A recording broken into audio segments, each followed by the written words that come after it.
Hi folks, welcome to another episode of the Southern Drink Review. I'm Derek. And I'm Dan.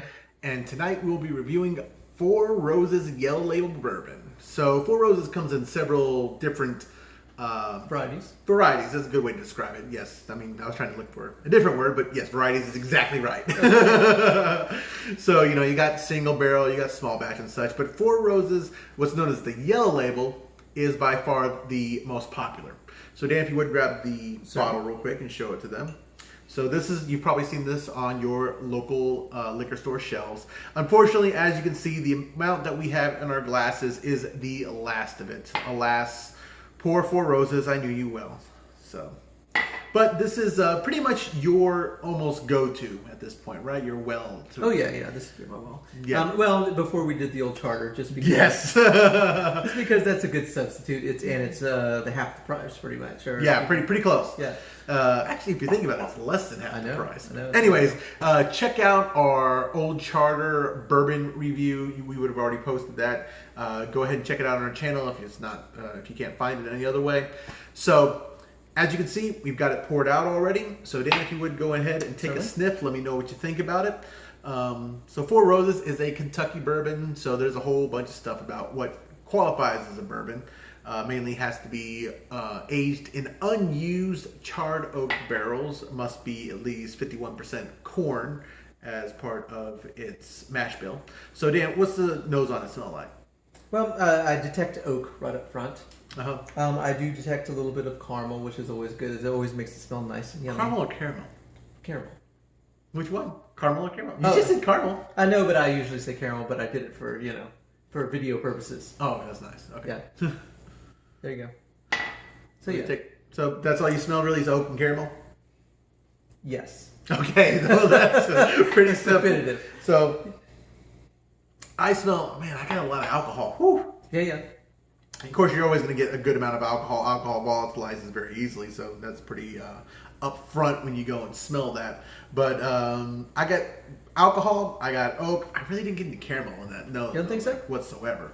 I mean, now I get a little bit. I think. Okay, he might be a better sniffer than I am. So go ahead and take a test. That's my imagination. Let me know. So of course, these are as you would expect from a commercial example of bourbon, crystal clear, very nicely a amber color. So, what'd you think about it? Well, I think it's good. It has oak. It has a sweet flavor. It is not overpoweringly sweet. The oak is up front, which you might expect with some bourbons, and I think that it's a decent bourbon. Okay. Yeah. Well, I'll sit there and tell you, for those of you who don't know or you've never taken the time to learn to properly taste bourbon, not that, that's a fault or anything. If you just want to know how to do it the way that most tasters do it, check out our comparative bourbon video with Old Charter, and we explain how to go and properly go about sampling bourbon so you get the most out of the flavor. It's not so much the fact that you have to drink it that way. It just goes and helps maximize the flavor that you experience and such. So what all did you experience on the taste there, besides the fact that it's a good bourbon and kind of sweet and with oaky characteristics? Come on, give me some more depth to that than this. You know what I'm saying? Right. It's got a little bit of caramel. It's when it comes down to it, I mean, really, you got those three flavors, and that's really what you have on this, in my opinion. I don't really taste very much else. I got a nice sugar finish that goes throughout everything. Like you said, it's sweet. It's sweet. It's got a good amount of caramel on it. I don't really taste any vanilla, which you kind of expect. I guess I get a little bit on the back end, but it's got a little bit of a pepperiness to it that kind of lingers around a bit. Maybe. I think that's part of the oak. Yeah, I mean, I'll throw that in with the oakiness. Well, that's the thing. Vanilla and caramel, they're also part of the oak. You can't just say, well, that's part of the oak. That's part of the constituents that make up the oak flavor to it. So, overall, it's a very good bourbon. It tastes like what you would expect the bourbon to taste like. It's whiskey and such. So, what is your rating on this? That's the real question. Oh, well, I mean, this is something that I think tastes better than some things. I think it's above average. What we've determined our averages, since we're doing 5 stars, is 2.5 stars. And so I think it's above that. I think it's definitely above average. I think it's a little bit more above. It's more than 3, so I'm going to have to give it a 3.5, just because I think as far as the value, it being for a 750 milliliter bottle, you can find it on sale for $19 and some odd cents. So you can get it for under $20, which I think is a pretty good value for this, and it tastes good. And so I have to give it 3.5. You know, I kind of painted myself into a corner. And the reason is because I gave the Jack Daniels on a whiskey scale now a 3.0. I gave the Old Charter a 3.0. I don't think this really deserves a 3.5. Okay. But on the other hand, it's definitely a step above the Old Charter and the Jack Daniels. So I think I'm going to have to go with a 3.5. I don't think I really have it. I mean, I could go with a 3.3. Well, you have to think whatever it is that you think would be average. You know, how far above this is that? Does it make it to a 3.5? I don't think it does, but I think it's better. So I think I'm going to give it a 3.25. Yeah, but that's the thing, is that it's because, you know, I've drank a ton of bourbon in the past, and I don't think it's a 4. Okay. No, it's definitely not a 4. Yeah. And I have had, if not 5-star bourbon, really, really close. And I've had stuff that was supposed to be 5-star bourbon and definitely wasn't. Well, you know, maybe we're scoring too high because we haven't even gotten close to a 1 yet. Although I would say, what is it, Bird Dog Chocolate is maybe a 2. No, Bird Dog Regular is a 1. We both, first of all, so this is a 2-for-1 review. Bird Dog Bourbon is a 1-star. It is, matter of fact, if we could, I would give it a 0 star. I would rate it a half a star. I cannot drink Bird Dog Bourbon. Okay. And I can drink just about anything. So, but either way, back to Four Roses. We might be scoring a little high in general. Maybe Old Charter and Jack Daniels deserve a 2.5 as opposed to a 3, but we gave them a 3 already. I can't give Jack Daniels an average score because it is. I mean, I guess it could be considered your average whiskey, you know. But it's so popular and it's a go-to and it mixes well with Coke and everything. I don't. I'm gonna go. You know what? I'm gonna go with a 3.25. I know that we hardly. This will be the first time we've ever awarded a quarter star as a singular reviewer. And the way we usually do it is we usually average our reviews to give it. But the thing is that I can't justify giving it a 3.5.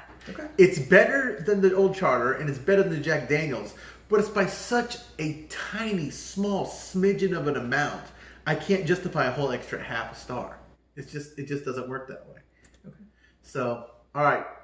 I guess we're going to go and average it out to 3 3/8 of a star. And I will tell you right now, we are not going to go any smaller increments than a quarter of a star. So we might do 3/4 of a star, you know, 3 3/4 of a star, or 2 3/4 of a star, or whatever in the future. But we are not going to ever go 1/8 of a star because when we average it out, it'll come out in the 8ths if we have different things. Whatever, it's not 3.5. It's not 3.5. I'll show you a 3.5. We'll try some 3.5 bourbons. But either way, so we're going to say 3 3/8, so almost 3.5. Sure. 3 3/8 stars. Official on the record review from the Southern Drink Review of Four Roses Yellow Label. Not 3.5. Got anything to add? Besides 3.5. Well, we need to add some ice. Oh, you're right. So that was our neat score. And for bourbons, I say bourbons. For whiskeys, we're trying to do 2 different scores. We're trying to do a neat score and we're trying to do an ice score. Because as we found out with Jack Daniels got substantially better when you added some ice to it. Yeah, it was incredible. I really couldn't believe it. I was shocked. Yeah. Now, when we do cask strength bourbons in the future, we'll have 3 scores. Because we will have neat, we will have ice, and we will have a splash of water. Yeah. Well, I mean, even the Jack Daniels, when the ice melted into the Jack Daniels and added water to it, it definitely changed. And it did what I expected, which is it brought out the oak and basically muted everything else. Yeah, it was not a good thing. Right. We didn't score it because it would have been really low scoring. Right, but that first taste when it cooled down and it hit that ice. And it didn't have hardly any water. Oh, that was really good. It was. All right, Dan, go ahead and go add our ice. So if you'll see behind us, we got our bowl of ice, and we have our special extra large ice cubes right there. Now, why don't you talk to them about the extra large cubes? So those of you who don't know about the extra large ice cubes, you want large ice cubes when you are putting something like liquor and chilling it. And the reason is you want surface to mass ratio. You want... Good job, Dan. Yeah, sure, no problem. You want as little surface area as possible going into your drink. And the reason is because basically as the ice cube melts, it will go and let off water and dilute your drink. So what'll happen is the higher the surface ratio, after it reaches that cooling point, it'll keep melting with higher surface ratio. So as small of a surface ratio, you keep the dilution to a minimum while still getting the chilling effect. So Dan, why don't you go ahead and try the nose on it? Because we saw with the Jack Daniels, even the aroma changed when you added ice to it. And I think this did the same thing. I think it smells a little sweeter. You think it smells sweeter even? Yeah, I think it's less some of the other things. I think it's just a sweeter smell. You're right. All right, go ahead and take a taste. We need to take a taste of this before it gets too watered down. So... a little bit too much air in that one. I'm going to sit there and, I hate doing this on camera, but I'm going to sit there and take a taste at the same time so we can hurry up and get it without water. I think I waited a little too long until I got a little bit of water in there. It just made it a little bit more oaky is what I taste right now. Same here. Yeah, but it didn't take long for that. We didn't let it sit there too long before we tasted it. So, I don't know if there's this magic moment that you need to get it when you first put the ice in there, but it shouldn't be like that. You should be able to enjoy it for a little bit. Yeah, I don't think, I've run into this several times. Mm-hmm. You add ice, it chills it, but the addition of the water is enough to go and sit there and to change the character and not in a positive way. Right. And so usually when you add that ice, I don't know, did you talk about this already, the way that the flavor changes when you add water to it? Yeah. I mean, dilutes it. So the only thing that you taste is the strongest flavors, which are alcohol and oak. Right. And generally for non-cask strength, that's what's going to happen. You're going to add water and you're going to get alcohol and oak. When you have cask strength, which has a much higher proof to it, you're using the dilution to kill the flavor of the alcohol because and you're giving the other flavors a chance to shine. The reason that you have bourbons at 80 proof for the most part is because they water them down already. That's why you have cask strength and you have regular strength. Cask strength, they water down to 80 because that's the point where they feel that the flavors shine through the best.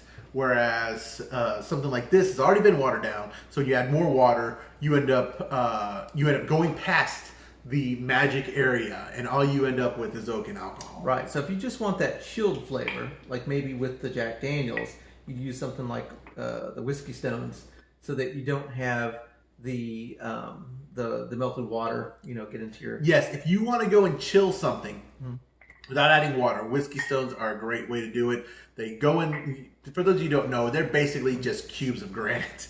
You throw them in the freezer, get them super cold, and then when it's time to drink a bourbon or a whiskey and you want to chill it, you toss them in there, and obviously they don't melt, so you don't add any water to it, and so you get the pure flavor of the bourbon with the chilling without the water dilution. Right, and they come in different shapes, like the ice comes in different shapes. You can get ice spheres, and easiest way to do that is fill up a water balloon with water and then throw it in the freezer sitting in a teacup, because the teacup helps it from getting to be an oval, and then pop it, rinse it off to get the outside out. Yeah, but then I guess you'd have to get the outside out. It still tastes like balloon to me. Not if you, whatever. We'll try it later. Yeah, we'll get an actual spherical, proper, made out of silicone, and try that versus the balloon. And okay, as long as we treat the balloon properly, I think it'll come out. Either way, we are digressing, unfortunately. That's right. So, chilled and splash of water, or whatever, however you want to say it, 4 Roses doesn't do any favors. Right. It tastes. The more water it gets in it, the more it just tastes like oak. Yeah, I'm gonna say a 2-star with ice. Yeah, with ice. With ice, it's a 2-star. So you might like that though. Yeah, it's worse than average. But that's the thing. Like I said, that happens with almost all of the 80 proof. That is one place where Jack Daniel's shine. You want to drink something chilled, throw some ice into a Jack Daniel's, or preferably whiskey stones, because the ice, once it melts, does no favors to Jack Daniel's either. But just chilling the Jack Daniel's, it brings out this really nice, sweet flavor to it. It's great. And maybe that's why it tastes so great with Coke. That's possible, yeah. So either way, you got anything to add? No, I'm not going to let this go to waste, though. I just want everyone to know, and always drink responsibly. Yes. So, I'm Derek. And I'm Dan. This is the Southern Drink Review, reminding you to always drink responsibly. If you would, hit like and subscribe, hit the alarm bell so you're alerted whenever we upload new videos. Follow us on Facebook and Twitter for the latest updates and previews of our upcoming show. And we will go and talk to y'all later. Thank you. Have a good night.